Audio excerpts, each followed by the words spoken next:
திண்டுக்கல் அருகே இருசக்கர வாகனம் மீது கார் மோதி விபத்து நிகழ்ந்திருக்கிறது. ஒரே குடும்பத்தை சேர்ந்த 4 பேர் உயிரிழந்திருக்கிறார்கள்.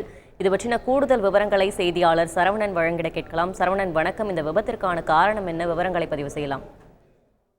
திண்டுக்கல் மாவட்டம் தோட்டத்து ஊராட்சி ஒன்றியத்துக்கு உட்பட்ட இரங்கலைப்பாறை என்ற கிராமத்தைச் சேர்ந்தவங்க ஜார்ஜ் மற்றும் அருணா தம்பதியினர். இவங்களுக்கு ரக்ஷன் ஜோ, ரக்ஷிதா என்ற 2 குழந்தைகள் இருக்காங்க. இதுல ரக்ஷன் ஜோவுக்கு 7 வயசும் ரக்ஷிதாவுக்கு 4 வயதும் ஆகிறது. இவங்க இன்னைக்கு திண்டுக்கல் எண்டலப்பாறையிலிருந்து திண்டுக்கல் நகர் பகுதிக்கு செல்வதற்காக கிழக்கில் இருந்து மேற்கு நோக்கி அவங்க இருசக்கர வாகனத்துல வந்துட்டு இருக்காங்க.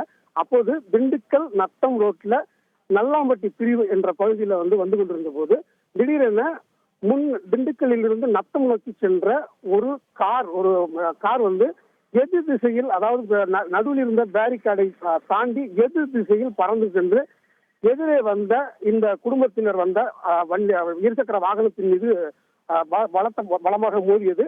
அப்போது அதற்கு பின்னால் வந்த ஒரு இருசக்கர வாகனத்தில் வந்தவர்கள் மீது மோதி அருகில் இருந்த ஒரு பாலத்தின் மீது இந்த கார் சென்று நின்றது. இந்த சம்பவ இடத்திலேயே ஜார்ஜ், அருணா, அவர்களது குழந்தைகள் ரக்ஷன் ஜோ மற்றும் ரக்ஷிதா ஆகிய 4 பேர் சம்பவ இடத்திலேயே பலியாகினர். அதே போல இந்த இருசக்கர வாகனத்தில் வந்த மேலும் சிலருக்கு காயம் ஏற்பட்டிருப்பதாக தகவல்கள் தெரிவிக்கின்றன. இது குறித்த தகவல் இருந்ததும் திண்டுக்கல் தாலுகா போலீசார் சம்பவ இடத்திற்கு விசாரணை நடத்தி வருகின்றனர். இந்த பதிவு எண் கொண்ட கார் யாரது, இது எங்கிருந்து வந்தது என்பது குறித்தெல்லாம் விசாரணை நடந்து வருகிறது.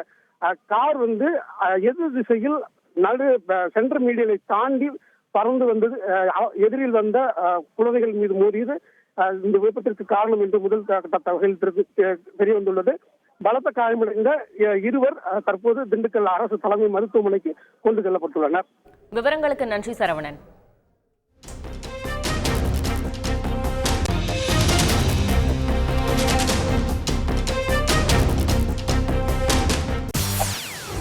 செய்திகளை உடனுக்குடன் தெரிந்து கொள்ள உடனே சப்ஸ்கிரைப் பண்ணுங்க.